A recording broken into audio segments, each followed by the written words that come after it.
Donc, le grand objectif de cette rencontre-là, c'est censé mener à quoi?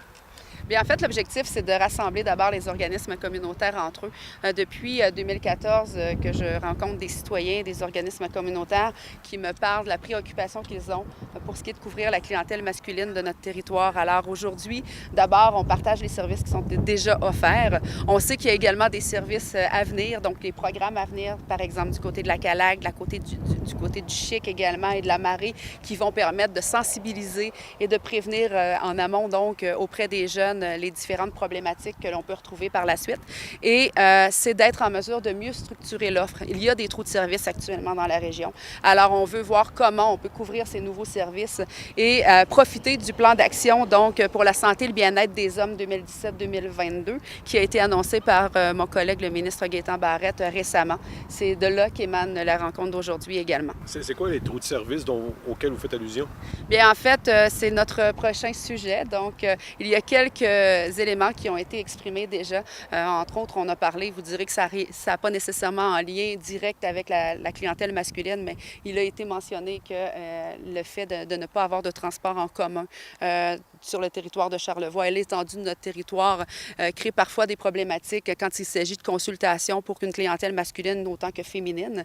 Mais au-delà de ça, bien, c'est sûr qu'il y a des trous de service qui ont été exprimés dans le passé et dont on fera la liste tout à l'heure. Une fois que tout ça, tous les manques auront été identifiés, vous reportez avec ça, vous essayez de trouver de l'argent supplémentaire pour aider tout le monde?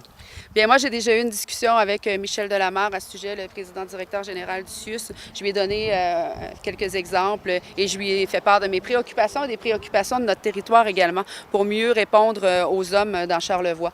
C'est évident qu'on prend des notes, on prend beaucoup de notes, on enregistre actuellement les informations qui sont partagées. Je ferai un document de rencontre qui permettra d'abord à chacun des organismes communautaires présents de connaître qu'est-ce que font les autres organismes communautaires. Ça a été constaté ce matin de dire c'est intéressant déjà parce qu'on se connaît entre nous, on sait mieux comment on peut orienter les personnes qui viennent et qui ont des besoins spécifiques. Je m'engage aussi, bien sûr, auprès des organismes communautaires avec le CIUS à voir quels sont les trous de service et comment on peut identifier des porteurs qui puissent être le meilleur organisme ou du moins les meilleurs intervenants pour offrir des services bien précis. Il y a combien d'organisations ici ce matin? Il y a 17 participants ce matin, donc un participant par organisation. On est bien heureux, ce sont tous les organismes ou presque qui ont été invités, qui ont répondu positivement à l'appel. Je vous dirais, je pense qu'il y en a un seul qui est absent et je le rencontrerai bien sûr cet organisme-là par la suite. Il y a aussi des organisations comme par exemple la commission scolaire de Charlevoix qui n'est pas ici présente ce matin parce qu'ils sont plusieurs à travailler auprès d'une clientèle masculine, mais avec lequel je parlerai également à la suite des propos qui sont émis ce matin. Donc c'est le début donc d'une démarche, mais démarche qu'on veut proactive et en mode action plutôt que réflexion. Quelle est la suite de cette démarche-là, plus concrètement, là, dans le temps? Bien, comme je viens tout juste de le mentionner, c'est sûr que l'objectif, c'est d'abord de se rencontrer, d'établir quels sont les trous de service.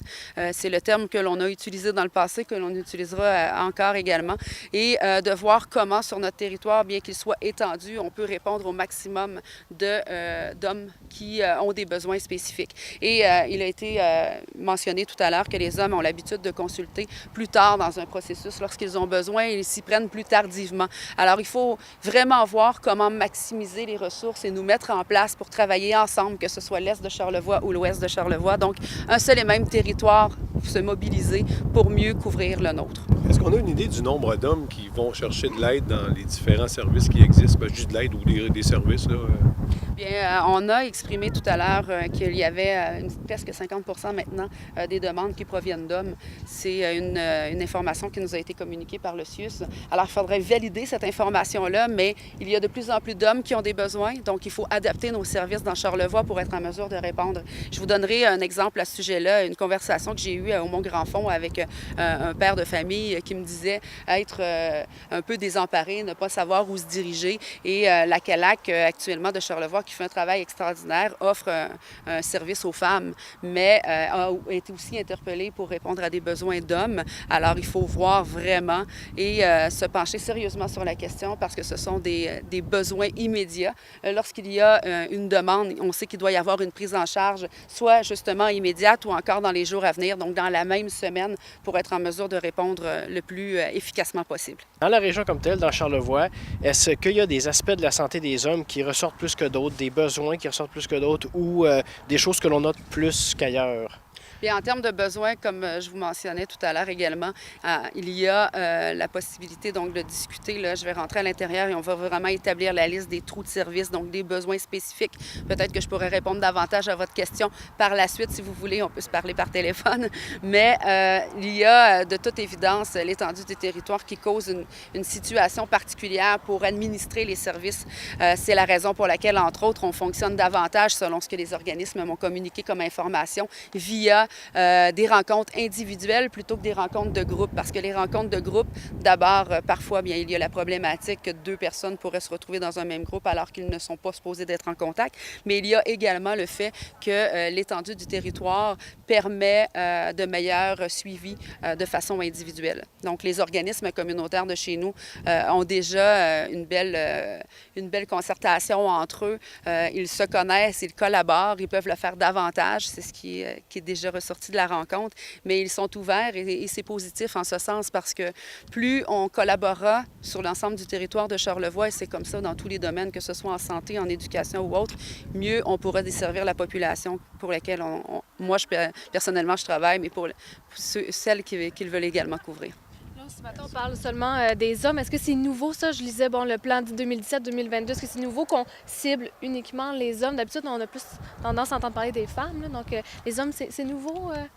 Bien, ce plan d'action-là qui a été annoncé par mon collègue, le ministre Gaétan Barrette, est effectivement un nouveau plan d'action qui prend en charge, en fait, le bien-être et la santé des hommes, mais qui reconnaît la détresse également que les hommes peuvent avoir, que ce soit chez nous ou que ce soit ailleurs au Québec. Et comme je le mentionnais, un facteur important, c'est que les hommes ont tendance à consulter plus tardivement ou le faire trop tard dans certaines occasions. Alors, l'objectif, c'est de faire comme font nos organismes communautaires très bien déjà dans Charlevoix, sensibiliser davantage, donc que ce soit dès le plus jeune âge pour être en mesure, dans le temps, d'établir des bases solides et de faire en sorte que nos hommes comme nos femmes de Charlevoix, parce qu'on n'oublie pas les femmes, hein, c'est important dans ce processus-là, puis on l'a spécifié d'entrée de jeu dans la rencontre de ce matin, évidemment, en discutant aujourd'hui, bien, on parle également de services qui sont offerts à la population féminine. Il y a des services en place qui sont vraiment identifiés pour les femmes actuellement sur le territoire et on en souhaite autant pour les hommes.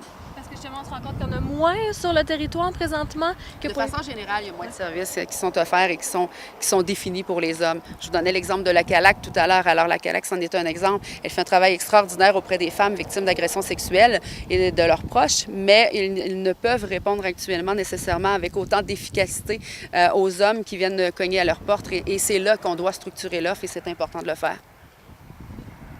Merci beaucoup.